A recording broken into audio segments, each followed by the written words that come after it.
Prabhupada's Russian mission. Its initial stages, gradual development, and present state of affairs. But to understand better the situation in Russia and how the preaching evolved, and what was Russia or Soviet Union at that time when Srila Prabhupada arrived in 1971. By the way, this year it will be 40th anniversary of his arrival to Russia. No, 50th anniversary of his arrival to Russia. So it's very appropriate to speak in this year about this. But before, for you to understand, I will a little bit touch Russian history, because some of you may not know the historical circumstances. You probably know that in 1917, in the beginning of the 20th century, in Russia there was a communist revolution. And at that time, communists took the power over whole Russian country, and it was a very difficult transition, because communists wanted to do everything from scratch. They basically eradicated the previous culture, and an essential part of any culture in any country is religion. Russia was for 3 centuries before, Russia was a Christian country. And there was quite a few Christian saints. It was a very religious country for some time.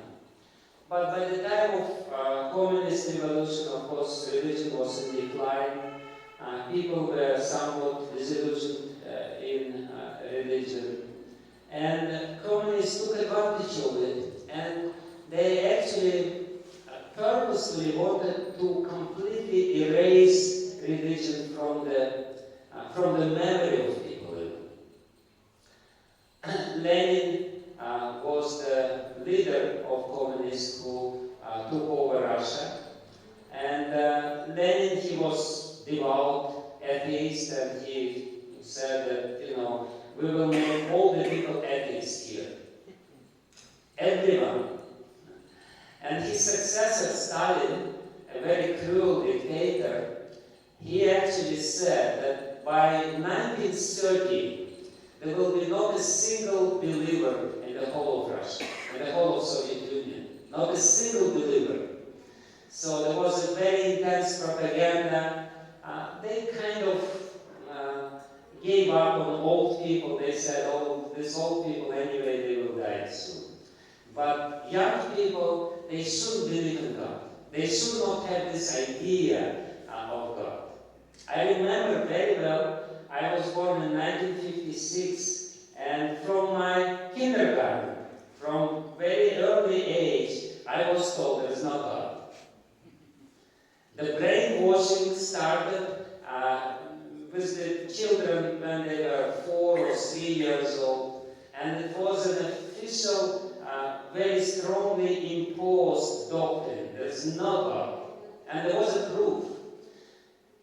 You perhaps know that the first spaceship was arranged by the Soviet Union. Gagarin went into space, and very strong proof of the atheist was there that Gagarin went to cosmos, to the space, and he didn't see God. So therefore, he's not there. As if he was supposed to hang there and wait for Gagarin to come. So that was the story. So what happened next? Actually, because people need to believe in something, so they made Lenin as some kind of pseudo-god. They put his body in samadhi. there was a whole institution, some, probably around 1,000 people working so that his body would not deteriorate. They put him in a glass coffin, and people would come and worship him. And the slogan in the Soviet Union was that Lenin is eternal. He's still living. He's there in the coffin. Don't worry, he's there. And they were doing everything possible to make an impression that he's eternal. They were putting all kinds of cosmetics on him, on his dead body. The dead body was deteriorating anyway, but they were trying. So there was, anyway, they wanted to eradicate religion, but at the same time they introduced pseudo-religion with pseudo-God, who is in the tomb there, in the Kremlin, and people, I remember still in my childhood, and when Prabhupada actually went to Russia, it was still very much of a custom. People would stand in a queue for 3, 4, 5 hours just for 1 second of darshan of Lenin in the tomb. So religious they were.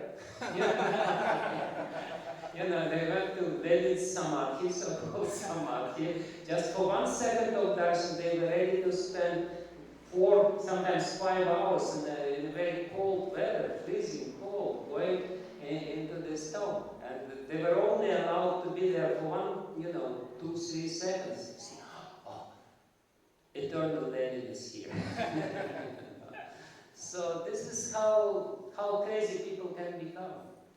They invent some God. Srila Prabhupada always jokes in this, They kind of appoint the God, Ramakrishna is God, or whoever is God, Lenin is God. So, and then start worshipping, and of course, the end result is frustration. So what happened during Stalin, the successor of Lenin, he didn't achieve the goal. By 1930, still there were believers, and somehow or other, miraculously, spontaneously, people, despite of all this propaganda, despite of all this brainwashing, and it was heavy propaganda. It started it would start in the kindergarten, then in the school, practically all the time we were told, no God, no God, no God. Man is coming from the monkeys. That was the official concept, you are nothing but monkey without the tail. So that's the only difference. Besides that, there's not much difference, If you put a tail, you will be like monkey.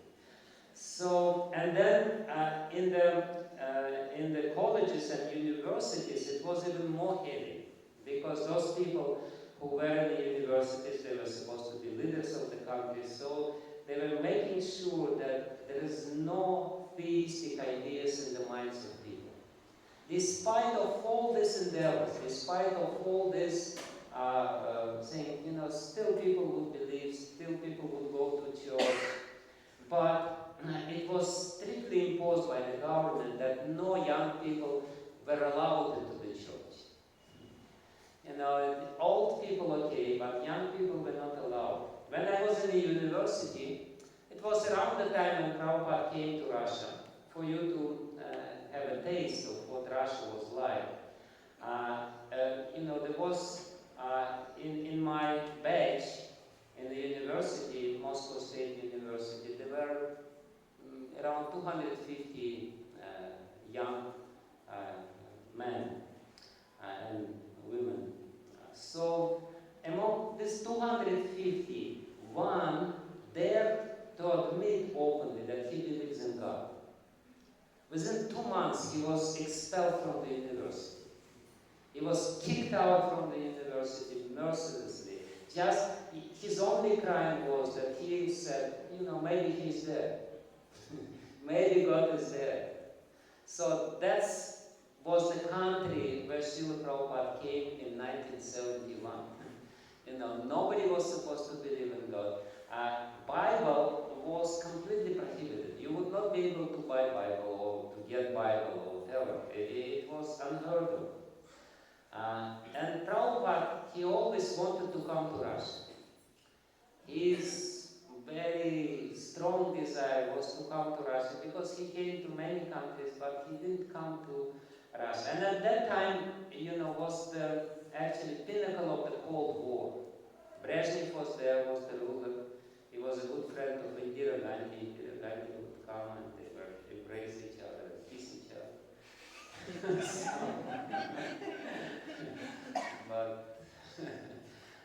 but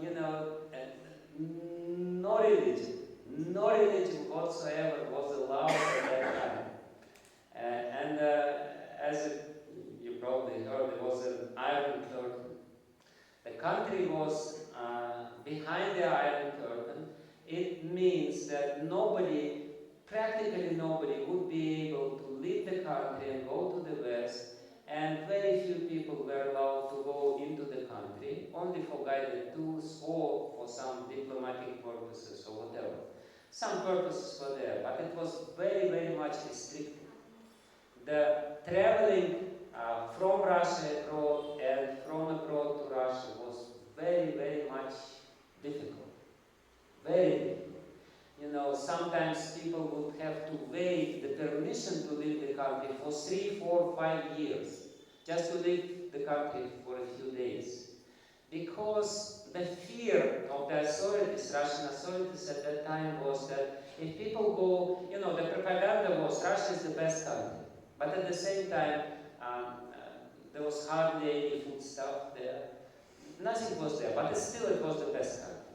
So to keep this concept or illusion in the minds of people, they would not allow people to go abroad, because if they would go abroad, they would see that there are some at least food stuff in other countries. How is it the best country? So the official doctrine was, this is the best country, everything else is just rotten and goes to hell, we are only going to heaven. The heaven will be here very soon. Without God, of course, with Lenin as our appointed God on earth. So, therefore, they had to do it. And to impose this strict discipline, there were advantages of this. People were humble, people were not so much into consumerism. Actually, there was very good things there in the Soviet Union. Sometimes I regret that it's not there, of course, without all these restrictions. But people were really nice, and actually people were spiritually thirsty. This whole gigantic experiment which was done by the Russian authorities, by the communists, actually is the best proof that religion is a very intricate part of human nature. Because for 75, or I don't know, probably 75, 74 years, there was no religion allowed. There was no notion of religion. There was such a heavy propaganda. But as soon, the moment when everything became open, everyone became religious again. Didn't work. They were stretching the rubber, and then they let it on, the rubber went back to the natural state. This is actually a very good proof that religion is natural. People are believers. Whether you don't believe or believe, you believe. You may think you're atheist, but deep inside your heart, you're a believer. I was, brainwashed since my kindergarten. Still I was praying. I didn't know to whom I was praying, who is this, but still I was praying. When it was tough time, I was praying, please help me. Who is there to help me? I didn't know. The nature is there. This is the nature of the soul. And the soul is a part and parcel of Krishna. The soul cannot be happy without God. Therefore, in any shape or form, religion must be there. And even in atheistic Russia, they made a pseudo-religion to fill the vacuum. Because absolutely without religion, people feel empty. There is emptiness in the heart, which they can only, eradicate by drinking vodka. That's the only way. You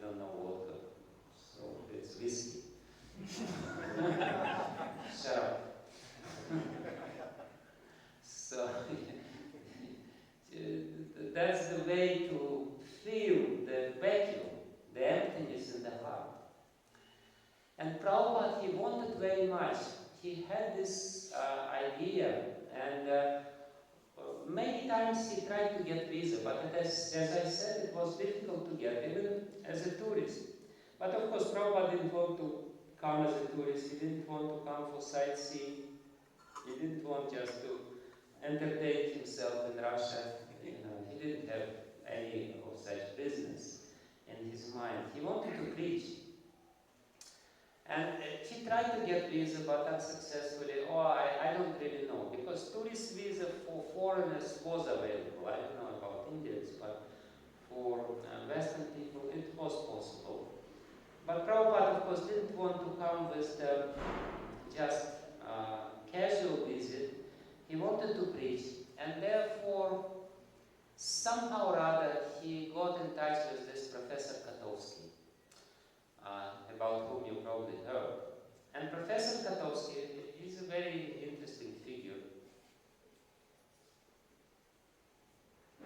He's the grandson of one of the fathers of Soviet Union, of founding fathers of the Soviet Union. His grandfather was a great military hero during revolution time. There are still monuments in him. So this Professor Katowski probably was the worst person to speak about religion in the whole of Soviet Union, besides Brezhnev himself.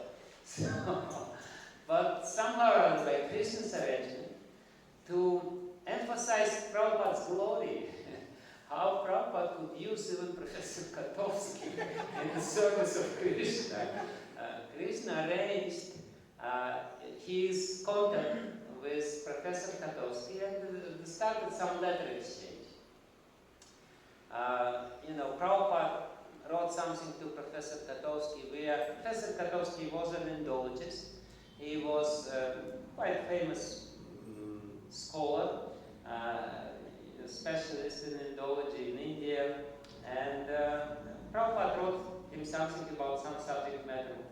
I don't know what. Prabhupada initiated this exchange, and Professor Katowski very politely wrote him back, and Prabhupada wrote again, and Professor Katowski wrote him back. And in a second or third letter, Professor Katowski casually mentioned to Prabhupada, in case you happen to visit Moscow, please come. I will be happy to see you and converse with you, speak with you. Prabhupada took this letter and said, I am invited to Moscow. Not really invited to Moscow. In case you happen to be there, it's not very, open invitation. If you happen to be there, please come. So Professor Katowski wanted to be polite, but Srila Prabhupada used any opportunity. He said, you should just sneak there anytime. So, sometime before, somebody said to Prabhupada, there's a chance to go to Moscow, and it was winter time. And winter time in Moscow is very severe, right? It can be minus 10 easily, minus 20, minus 30, I mean, it's freezing cold. Madhumati Pushkarini, Nirma Krishna were there, and they said that in Russia there are only two seasons. It's white winter and green winter. From the Indian standards, there are two winters there. It's like in Bangalore also, there are two seasons, rainy season and something else. So, and some, the first chance for Prabhupada to go to Russia was in winter. And somebody said, Prabhupada, there is a chance to go to Russia. And there was, at the same time, simultaneously, there was another invitation for Prabhupada to Hawaii during mango season. And Prabhupada immediately said, I'm going to Moscow. And, devotees started saying, Prabhupada, don't go to Moscow, it's too cold and it's too miserable and it's communism. Go to Hawaii. Prabhupada said, preaching in Moscow is sweeter than any mango in Hawaii. That was Prabhupada's taste for preaching. He was leading. He was, preaching was his life. He was getting, blessings of Krishna by preaching, and he knew that this is his mission. So he wanted to come to Moscow for preaching, and he had some hope that Professor Katowski will arrange some programs with students. He knew that it was hopeless to speak with Professor Katowski, but he had some hope that something will be arranged for him to speak with the students. He came and he visited Professor Katowski. Professor Katowski was formal, polite but formal. And of course he said, there's no question of any student program for you. Prabhupada had some conversation which was secretly recorded by Shyamasundar Prabhu. Shyamasundar Prabhu had recorded with him, and he secretly recorded this conversation. And when Professor Katowski found out about it, he was furious. But of course this was too late. It was already printed in Science of Self-Realization.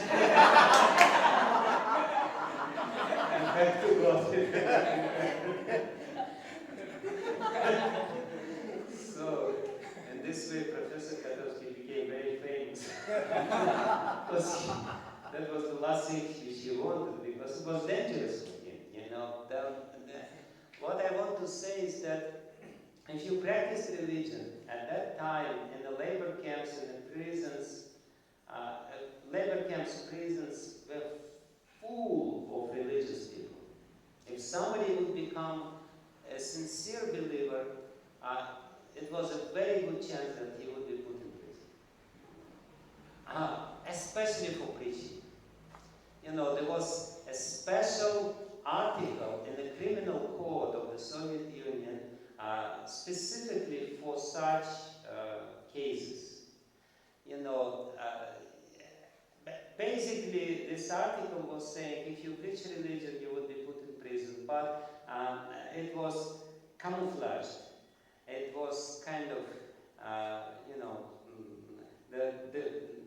literally it was said that if you propagate some views which are harmful for Soviet people and for their health, then there was you will be detained for up to 5 or 6 years, I think, in prison. So if people would start preaching, then, actively, they would be put in prison on the basis of this article, because it would be very easily, the case would be made that this is some harmful propaganda which is not very good. So, and of course, devotees in the West, they knew that Russia is a very atheistic country, and therefore Shyamasundar Prabhu arranged a visa for Srila Prabhupada and Gaudi, and who accompanied him. There were only 2 people together with Prabhupada, Shyamasundar Prabhu and Aravinda, his servant. Shyamasundar Prabhu, he was very strict, and when he was putting his things in a suitcase, he made sure that there was no religious picture, there was no religious books, there was nothing there. And his young, naive, and very dedicated and devotional wife, Malati, she thought, my husband is in mine. And she secretly put big Bhagavad Gita in his suitcase. She thought that the husband is in mine. He forgot to take Bhagavad Gita. How you can go somewhere without Bhagavad Gita? You have to have Bhagavad Gita. So it was a big surprise for Shyamasundar Prabhu, because on the border, the customs would very thoroughly search through all the things and belongings. And if there was something religious, it would be confiscated immediately, and you could be put in prison also for this crime of trying to sneak in the country something which is forbidden. So Shyamasundar Prabhu, he almost had a shock, he almost fainted when the custom officer opened his suitcase, and the first thing which he saw was Bhagavad Gita. He didn't know that started shaking in his shoes. He didn't know what to expect. So this is actually Krishna surrendered. This is how Malati was instrumental to bring first Bhagavad Gita, Prabhupada's Bhagavad Gita into Russian. So, but she very lovingly put there few pictures of their young daughter Saraswati, and the photos and pictures were there in Bhagavad Gita. So this custom officer, he opened this book, and he wanted to see what is this book, what is it about, and of course he didn't know English, so it was not so easy. But still, you know, the pictures were there. But when he took the book and opened it, all the pictures of Saraswati fell down. And he felt a little uneasy, and he felt a little ashamed, and he started apologizing, and he said, "Oh, this is your little daughter, please forgive me." He put all the pictures inside the book, closed the book, and said, "Go." This is how the first Bhagavad Gita went in Russia. And Prabhupada didn't have Bhagavad Gita. Prabhupada very recently went there. He was old man, of course. So, yeah, Prabhupada met with Professor Katowski. Prabhupada was not very impressed by Professor Katowski.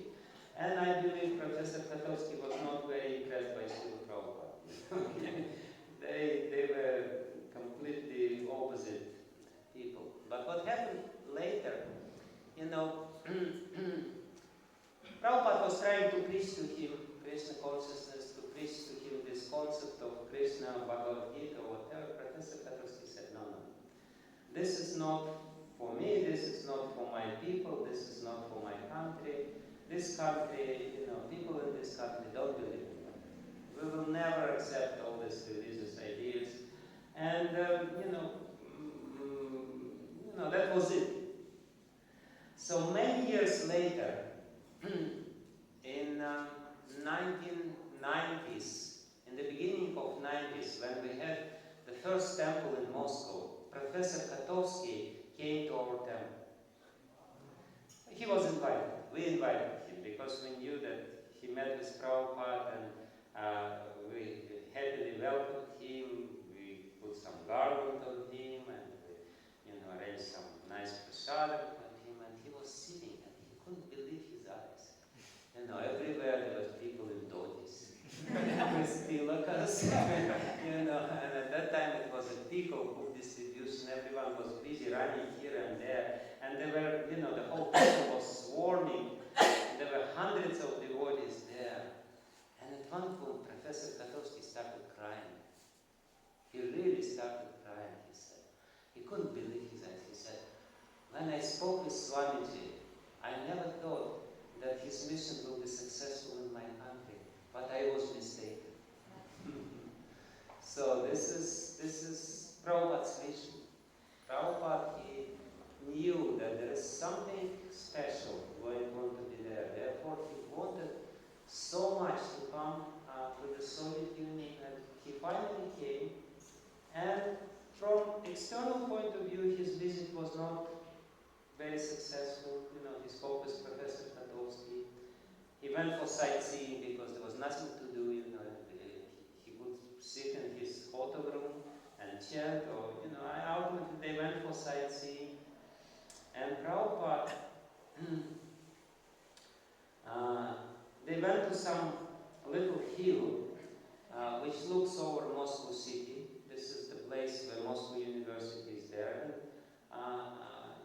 I was not there at that time, but it was just a couple of years. If I was there, just a couple of years before, I couldn't be added to the ministry. So Prabhupada, it was June of 71, 21st of June, something like this. 22nd of June, I believe. Yeah, 22nd. It's also very interesting. It's a very interesting coincidence, if there is coincidence in this universe. But 22nd of June, this is the day which is known to, at least it used to be known to every Russian citizen, because the 22nd of June was the day when Nazis Germany attacked Russia, when the Second World War started before, but Russia was involved, the Germans entered Russian or encroached Russian borders on 22nd of June. And it so happened that Prabhupada also came on 22nd of June. I remember Srila Radhanath Maharaj was given a lecture and he said, Napoleon wanted to take over Russia, he failed. Hitler wanted to take over Russia, he failed. Srila Prabhupada came to Russia and he conquered Russia. So he came on the exact same day. Of course, it was not pre-planned, but still, it's a peculiar detail of the whole thing. So Krishna wanted to show how to, if you want to conquer something, you have to conquer their hearts. And Prabhupada, he came not with this military campaign, but he came to conquer over the hearts of people by love, by Krishna's love. He was the messenger of love, and he came, and he was actually successful. So when he was in this guided tour, and he was over, he was looking in the Moscow city from the top of the hill. And Shyamasundar Prabhu, he said, at that time, he said, there will be time when there will be tens of thousands of people together chanting the holy name. That was the prediction in 1971, which was absolutely unbelievable at that time. In 1992,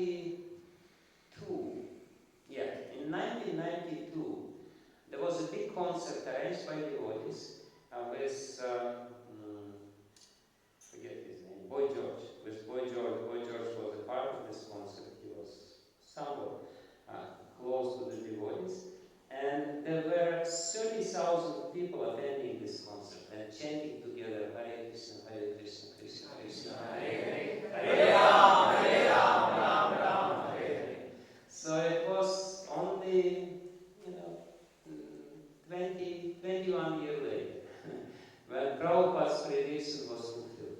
He said specifically. And also at that time, during this visit in Moscow, Prabhupada said, he saw that, the whole country was actually under the fear. There was a lot of military, policemen were there. Prabhupada liked Moscow in one sense because he said it's a very clean city, and Moscow was really clean at that time. It's not like this now. It's still quite clean, but not that much. But at that time it was really clean. And Prabhupada liked it very much. Every morning in Moscow there were special machines with water and some, special equipment to clean all the streets. It was really clean city with a lot of, greenery and everything. But still, there was a lot of military around in the city. And Prabhupada said, you cannot really keep people under the fear all the time. He said, in 20 years, this country will be finished. That was Prabhupada's prediction. In 1991, according to Prabhupada's prediction, the country was finished. So, that's the power. Sati Sankalpa, whatever pure devotee wants, Krishna fulfills. And you perhaps read about this, Shyamasundar Prabhu was standing in a queue in a shop to buy some rice or whatever, some food stuff, whatever little was available at the time. And there was somebody standing behind him. And this somebody who was standing behind him started whispering in his ear, do you know something about yoga? You want to tell me something about yoga? Shyamasundar Prabhu became ecstatic. He thought, oh, this is Krishna's godsend, opportunity. I will go to Srila Prabhupada. And he took everything, he took the number and he said, yes. Definitely. My teacher is there. He is a great yoga teacher. He will explain everything to you.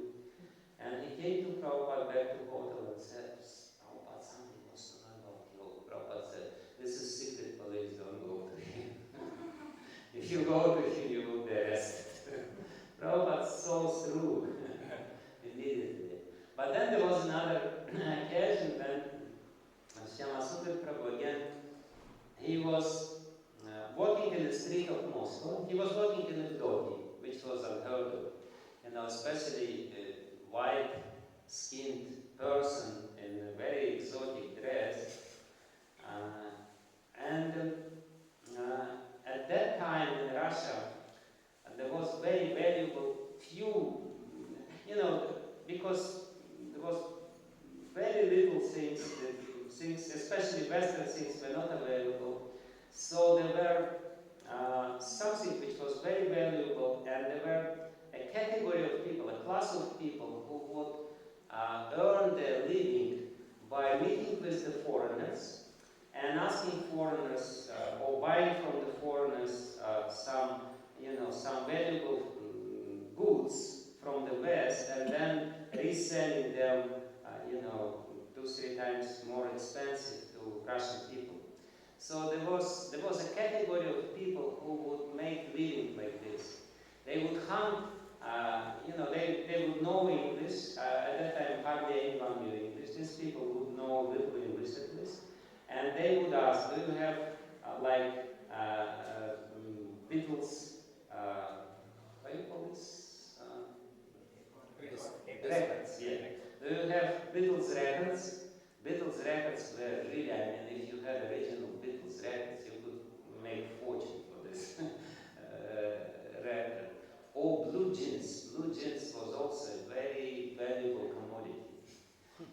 So Shyamasundar Prabhu was walking on the street in one of the central streets near Kremlin, and one young man approached him, and this young man was together with an Indian, and this young man asked him, do you have blue jeans?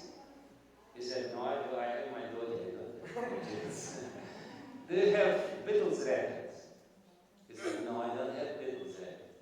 But I have my guru. Oh, you have guru? That's interesting. So, at least something, No Beatles records, no blue jeans, but at least guru is there. So maybe there is something. So this is how Prabhupada met with Ananta Shanti.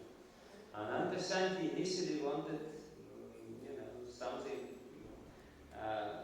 which he thought was valuable, and he got something much more valuable.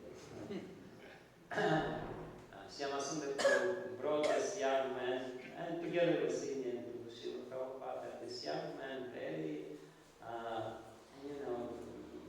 inquisitively listened to Srila Prabhupada. He happened to know English, which was really rare. Again, to meet somebody on the street there who was not a KGB agent, who knew English, and who had an interest, who knew quite nice English because he could understand and relate to everything to Srila Prabhupada. It was practically impossible. Practically impossible. But Krishna made this arrangement, and Prabhupada Shyamasundar Prabhu said that he never heard Prabhupada speaking so strongly as he was speaking to this young Russian person. He said, I heard Prabhupada in many, many occasions, in many temples, he was speaking always, but that was probably the best of Prabhupada, because Prabhupada wanted to put all his heart into this young person's heart. Everything which was there, which he knew, which he wanted to give, with such a conviction and such strong desire. So, and therefore this young man, he was like a sponge. He was absorbing everything in a very amazing way. And later Prabhupada said that, the cook, when he wants to know whether the rice is ready or not, the pot of rice is ready, he takes 1 grain of rice and he sees if 1 grain of rice is ready, then the whole pot is ready. And he said, I see by this man that this whole country is ready to take Krishna consciousness. That was Prabhupada's judgment. He saw the reaction of this one man, and he was right, because, as I said, when Russia became open, then very quickly people who were thirsty for some spiritual things, they started taking Krishna consciousness, Christianity, so many other things. And at that time, there was Hare Krishna explosion, as Suvarna Gauri said. But that was later, that was in 1990s when the country opened. Or, end of 80s, 1990s. But before that, before the country was open, there was another chapter of Krishna consciousness movement in Russia, very sad chapter. This young person, his name Anatoly Pinayev was his name, he became Ananta Shanti. Prabhupada gave him initiation by mail. And he became in regular contact with devotees. Prabhupada, at that time, what Prabhupada did, he told all his leaders to go to India via Russia, via Moscow. You could make a stop in Moscow airport, or sometimes, spend a day or two in Moscow. So the devotees would secretly, frequently visit Moscow after Prabhupada's visit. And they were, maintaining contacts with Ananta Shanti. Ananta Shanti was meeting with them secretly. And of course, very soon it was known to the secret police, to KGB at that time. And he was watched. But nevertheless, he would get some, tulsi beads or whatever. He started preaching.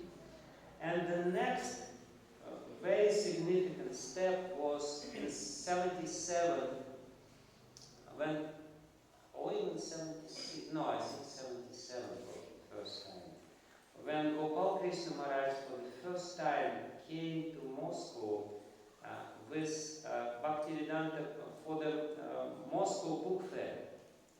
Every year there was a big international book fair in Moscow, and different publishing houses would come to Moscow and had their stalls there and give their exhibition, and people would visit them and sometimes converse with them. So Gopal Krishna Maharaj in 77, when Prabhupada was still there, in May of 77, for the first time he came to Moscow with Bhaktivedanta Book Trust and with the books of Bhaktivedanta Book Trust, and they had a big stall, and it was very successful. There were hundreds of people coming because the books were so special. They were so bright and a lot of pictures and everything, and the people. But unfortunately, people didn't have money to buy. And Gopal Krishna Maharaj was kind of puzzled whether he should give books or he should get money or whatever.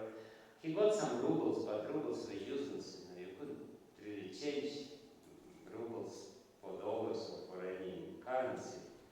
It's also like Prabhupada.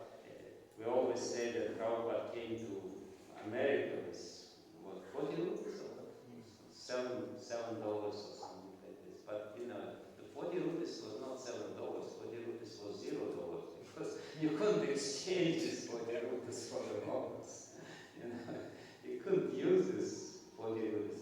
Somebody still has this 40 rupees which Prabhupada brought with him to America. So, anyway, what happened actually, this book fair, the roommate of mine, he visited this book fair, and he got a book, and he got acquainted with the devotees, and this is how I became a devotee ultimately. So this is how it happened. I was staying at Moscow State University at that time. He first became a devotee, he first became a vegetarian, and started chanting, and then somehow or other he involved me, and here I am 40 years later, talking about this. So, but what happened, because of the books, because of preaching of Ananta Shanti, because of all these people who were devotees who were coming, and actually Prabhupada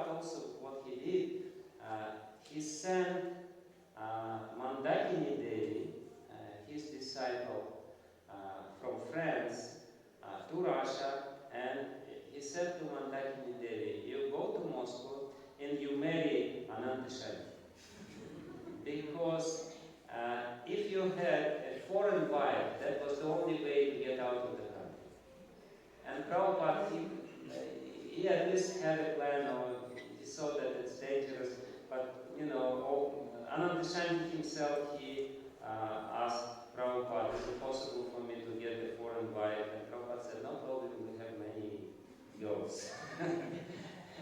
But this is amazing, this Mandakini Devi. She's coming now regularly to Russia and preaching all over Russia. And she's really an amazing person. And, without even thinking twice, she went to, Prabhupada said, you go to Moscow and marry somebody from Russia. She went to Moscow and married somebody from Russia. Of course, it didn't really work, but nevertheless, it's a very, good illustration of how first disciples of Srila Prabhupada completely 100% sold out, completely dedicated. They were ready to do anything and everything. That's this devotion to Guru, which is glorified in Shvetashvatara Upanishad. Because of this, the devotees started coming new devotees. It was very easy actually. It was really easy to make devotees at that time in Russia. It was not difficult at all. People were thirsty for something spiritual. If you would tell them something, they would be very, easily involved. Especially kirtans. Russian devotees, they still love kirtans. And Niranjan Maharaj, when he first came to Russia, and it was not only Niranjan Maharaj's experience. Indradyumna Maharaj was also one of the first preachers. Gopal Krishna Maharaj, of course, was probably after Srila Prabhupada. Of course, Hamsadutta went there, so many leaders went there. Gopal Krishna Maharaj was one of the first ones. But they all had experience, when the first programs, when Russia became open, little open, there was still programs in apartments, and there was little apartment, maybe one-room apartment, just one room, not even one bedroom, one-room apartment, and we were 50, 60 people jammed into this one room, and they would sit for 3, 4, 5 hours completely jammed, listening for the philosophy of Krishna consciousness. Every preacher who was there at that time, he still remembers that it was just something unbelievable. Here, if, in any temple, when you come, please finish your class at 9 o'clock sharp, not 1 minute more. Especially in the West, it's very strictly enforced. In Russia, they would speak 2-3 hours. People were completely in a very stuffy room. There was no air to breathe. They were still sitting and listening because they wanted to know. They wanted to know what is it all about, this life and God and everything else. So what I mean to say, even before it was open, Krishna consciousness started spreading like wildfire. I remember those days, you would speak a little bit with somebody and somebody would become really inspired. Really? God is there? Tell me something more. How can I know? What shall I do? It was really interesting. And I was doing at that time, I graduated from Moscow State University. I was doing my postgraduate studies. I was doing my PhD. At that time I started changing.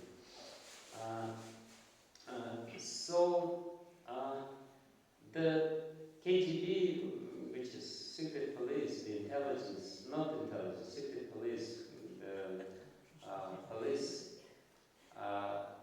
started really worried about this strange, exotic movement, which is, spreading like wildfire. Now, later I think it was in mid-80s, when Russia was still quite close, in the published in one of the central magazines in Russia. And this article was written by the head of the KGB at the time. And he was analyzing the political situation in Russia, and he said there are three main threats coming to Russia for our system, for our country, for our communism. Three main threats coming from the West. One is rock music. I don't remember what was the second one, but the third one was Hare Krishna. So, it was the threat for the whole system. So the reaction was, of course, very vehement, because they were really worried about this. They didn't know what to do, how to deal with it. The only way they knew how to deal with it is just to put everyone in prison and to stop it, and somehow or other to just really stop. So in 77 there was this book fair which actually gave very strong push to the development of Hare Krishna movement in Russia. And we know that in 77 Prabhupada passed away from this world. Few times, I think 3 times, Gopal Krishna Maharaj would come with the book fair before the police found out what it is all about and stopped this whole thing. But it was too late, because there were so many books already there. Bhagavad Gita, Srimad Bhagavatam, from this Bhakti Vijnana book trust, because Bhakti Vijnana book trust was an official member of this whole book fair. And so many devotees were there. And in 78, in 77 it happened, in 78, in Moscow, in the headquarters of KGB, of the secret police, they formed a special department to fight these Hare Krishnas. Special secret police department to stop this Hare Krishna movement. And in 79 already, in 79, no, it was in 80, sometime in 80. Anyway, they started some court cases against the devotees. They put first 2 devotees, then more devotees, and ultimately in different parts of Russia. And at that time, but unfortunately for them, at that time already Krishna consciousness was practically everywhere all over Soviet Union. It just spread like coronavirus.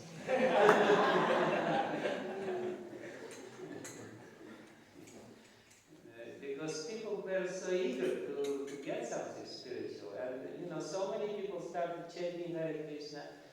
They were having this kirtans and everything. So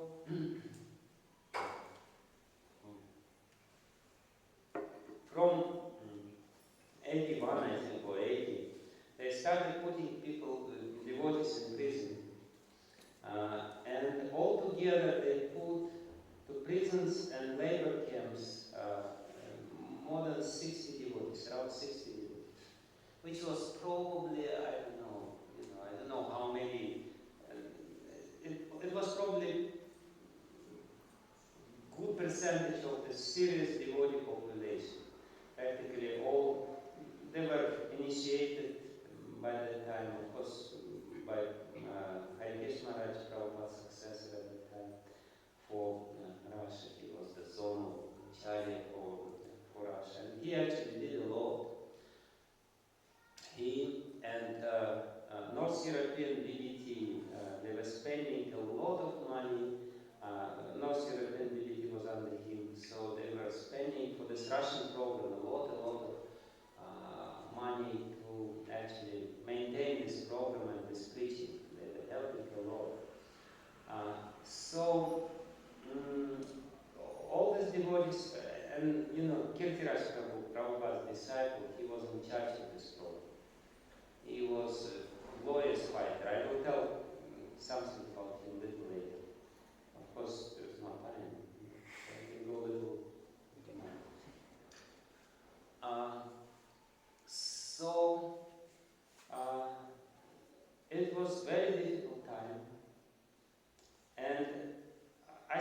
remember this time because I started, I started chanting around that time, around 1980, and I started chanting. And I remember whenever I would meet with a devotee, it was,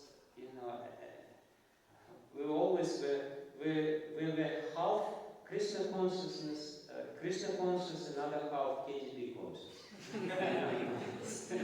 Split personalities. We were trying to think about Krishna, but we were also thinking about KGB because they were watching us, and we talk half of the time we talked about Krishna, and half of the time we talked about KGB, what KGB did, because they were, encroaching people's homes, confiscating all the literatures every now and then, doing some research, and sometimes, detain people for 2-3 days. And, they were putting people, as I said, started court cases. There was a wave of court cases. And it was, Russian prisons are probably, I don't know, I've never been to Indian prisons, but I think they're at least as bad as Indian prisons, if not worse. And it was really difficult. Some people were put in, some devotees were put in psychiatric hospitals, and were put heavy psychotropic drugs, including Ananta Shanti. Ananta Shanti was put and detained in psychiatric hospitals for a few years, and because of the so-called treatment, it affected him severely, unfortunately. But there were people who even died in labor camp, and the most glorious one was Shachi Sutta. You read his story in Salt and Bread book. He was a book distributor from Armenia. He was very young, he was 21. He was put in prison in a labor camp, and if you're put in prison in a labor camp, you cannot say I'm a vegetarian, please give me a vegetarian diet. Forget it. So he could only eat some bread with salt. There was nothing else. For a couple of years he was only eating this bread, and sometimes he could even share this bread with somebody else because people were starving. And at the end, he died out of malnutrition and starvation in the labor camp. It was also very cold at that time, and when you don't breathe, you're very sensitive to cold. So what he did, the people who were there with him, they were really amazed by watching him. This is the miracle which Prabhupada created, how he could, they have never met with Prabhupada. They have never met with, they met with, maybe with Ananta Shanti, or maybe not even with Ananta Shanti, because Ananta Shanti was also put in prison. They met with some maybe young devotees from there, they maybe read some of Prabhupada's books at that time in Russian. But the faith was so strong. He would not eat anything which would even touch meat there, even though he was starving. He was completely, his body was deteriorating, and ultimately he said to his, cellmate, not even cellmate because it was a labor camp. They had to heavy work during the day without practically any nourishment. So he said, I will die. I'll probably die. And what he did, he wanted to die as a devotee. And of course, there was no tilak at that time. So what he did, he took a toothpaste and he put tilak with the toothpaste on his body, the 12 parts of his body. And he put some, bedsheet, new bedsheet or whatever over his, as a dhoti or something, and in this way he died. Because he wanted to maintain his identity as a devotee, and he was ready to die.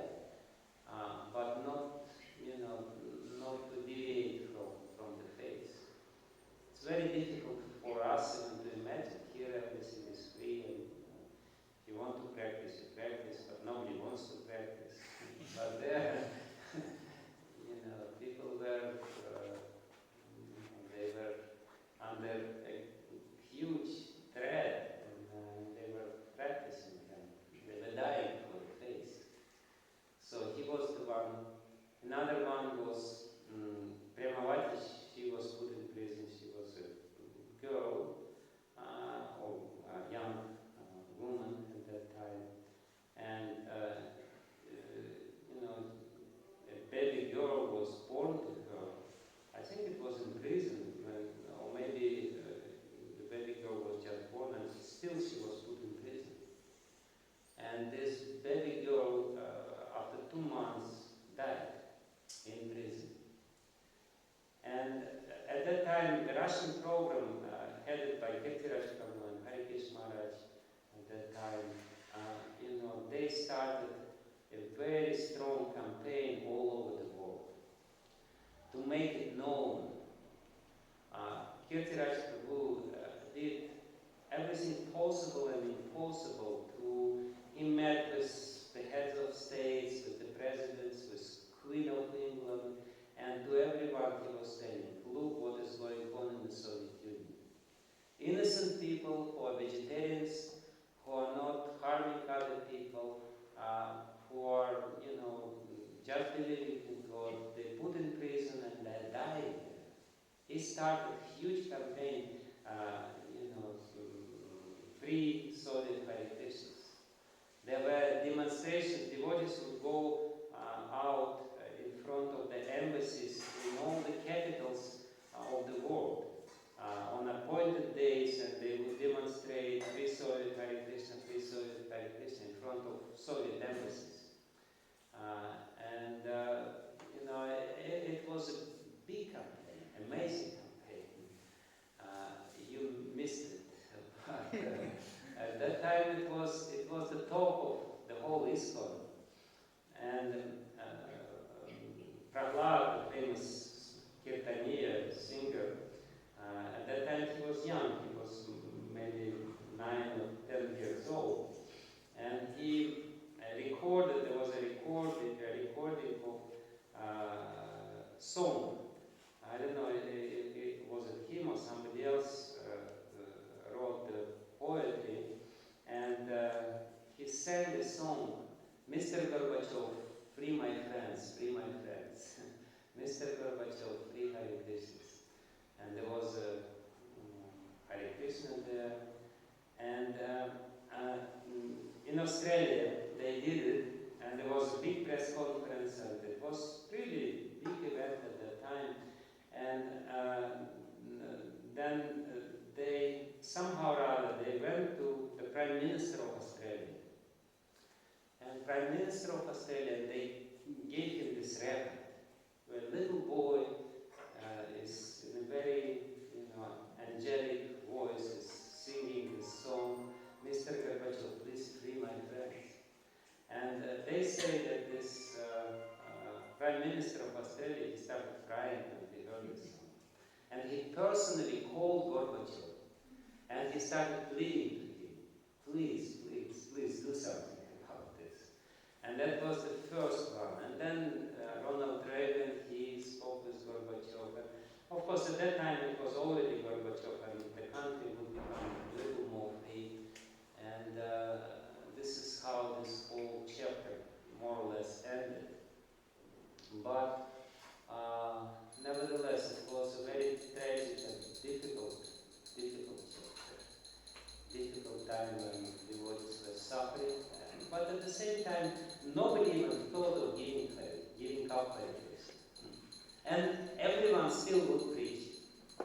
Despite of all this stress, despite of all these dangers, devotees would continue preaching, as if nothing would happen. And the more pressure was there coming from the government, the more devotees would preach. And the movement was still spreading.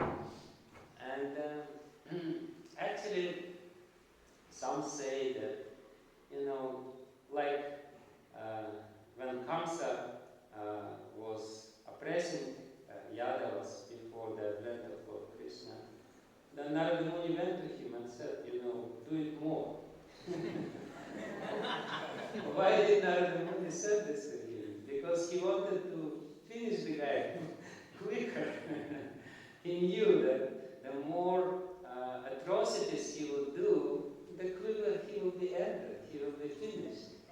So this is what happened actually with the Soviet Union. There is definitely high business contributed to the fall of the Soviet Union in an indirect way, because these people were so foolishly persecuting the innocent devotees.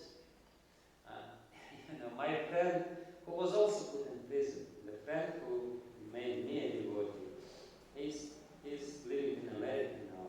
He told me a very funny story. When he was, when the case against him started, and the court case against him started, the secret police, they arranged for some fake or false witness. They spoke with one lady and they probably bribed her, gave her some money and said, you please come to the court case and you say that, that these people, they were preaching to your daughter and your daughter became crazy or something like this. They were trying to make a case against him, against my friend and a few other devotees who were living together with him.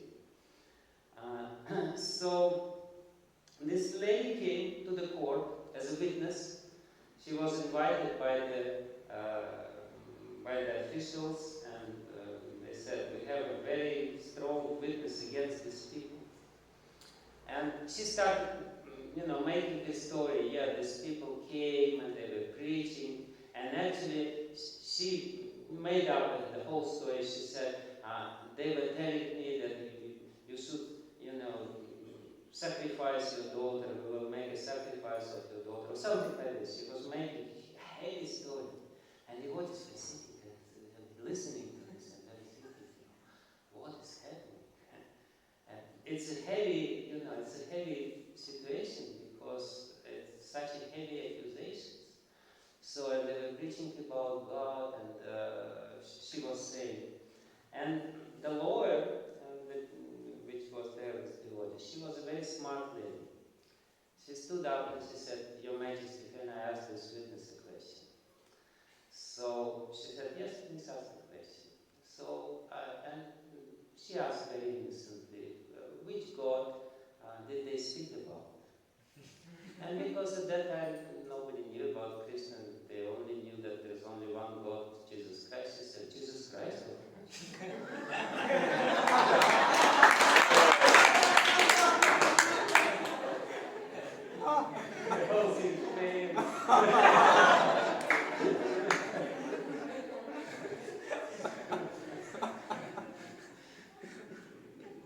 They arranged, but they didn't arrange properly. They didn't inform about which God they should speak. So this is just some details. But it didn't really, of course, didn't hinder them. They still put my friend in prison in spite of all these false things.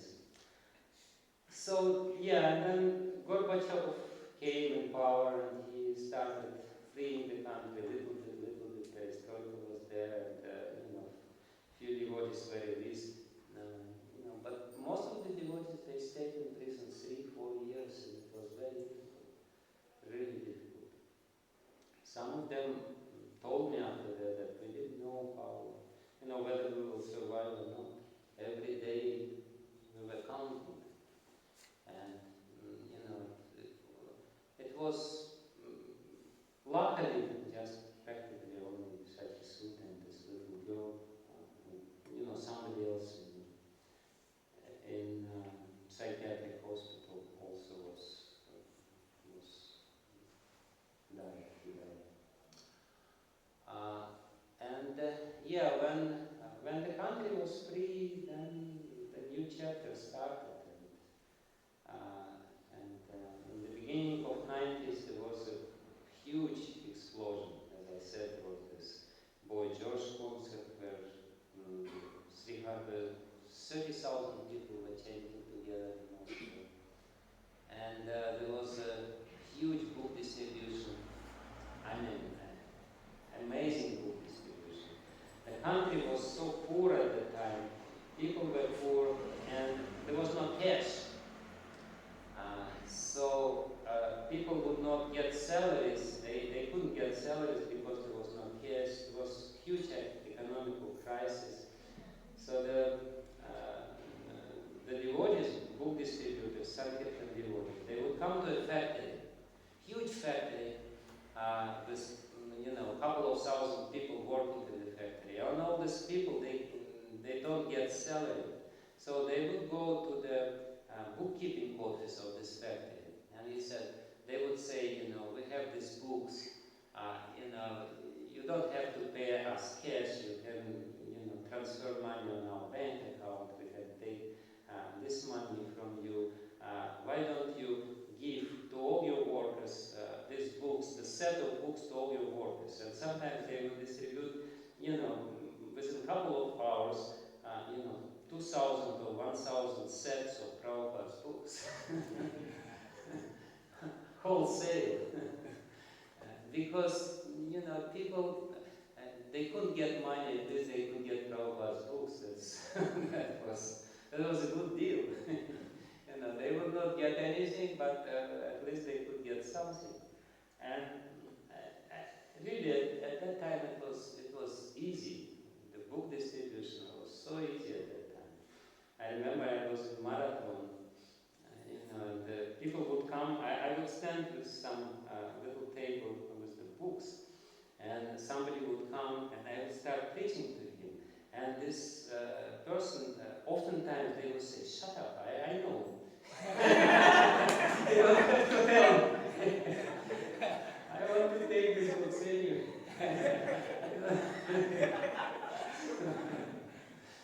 So this is how it happened. And there were so many other things, but I guess for the beginning it's enough. Maybe some later we'll have something else. Okay? Because I'm already talking longer. Wow. Jews can hear more. Depends on you, Maharaj. If you have time, then you can continue.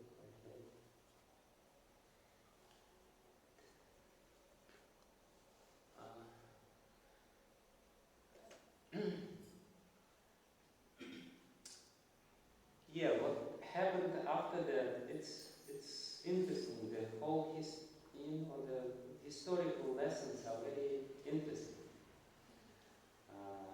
This initial enthusiasm was there, and there was a lot of devotees. There was this lot of explosion, and in Moscow and St. Petersburg, the temples were open and everything. But then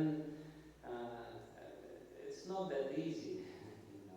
Some internal problems came, and devotees started losing enthusiasm also. It's still material world. It's Russia, but it's still a material world. So far to the moment, I think it was at least 25, if not more, million books were distributed in the whole of Russia. So it means that every 10th person has a book, or 10% of the population, or maybe even more. So it's probably in every other family there is a book. And there was actually a radio station. And in the beginning of 1990s, there was a special Hare Krishna radio station, Krishna Loka. There was the radio Krishna Loka, and it was one of the most popular radio stations in Moscow. Around 1 million people would listen the programs of the station every day. 1 million people. It was a really good radio station. Unfortunately, we couldn't maintain it because it was a very expensive affair. So we couldn't continue with this program. But it lasted for how many years? For 5 years. 5 or 4 years there was this radio popular. Yeah, but then there was crisis in Moscow, very difficult time, and I guess Maharaj changed something in his mind, and it was very difficult also. But many devotees, and I was thinking about it, why did it happen? When Prabhupada came, of course, everything was so glorious, and his vision and his prophecies, they were fulfilled and everything. But then, why this crisis all of a sudden? There was thousands of devotees at that time in Moscow, and all of a sudden, this happened, and there were just a few devotees, not a few, but probably half of the devotees left in 1998. It was a very severe crisis, and I was thinking, why this? And then I came to a very important conclusion that even though there were so many people attracted to Krishna consciousness movement,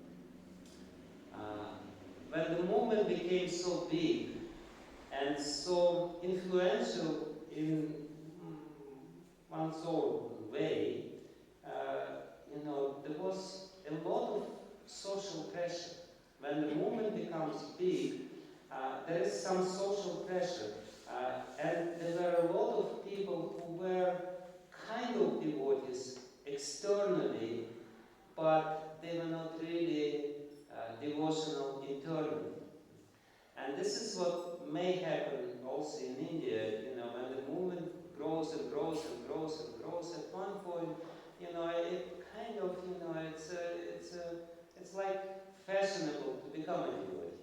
Everyone around me, devotee, why not to become a devotee? It's a good group, it's a good social gathering, arrangement.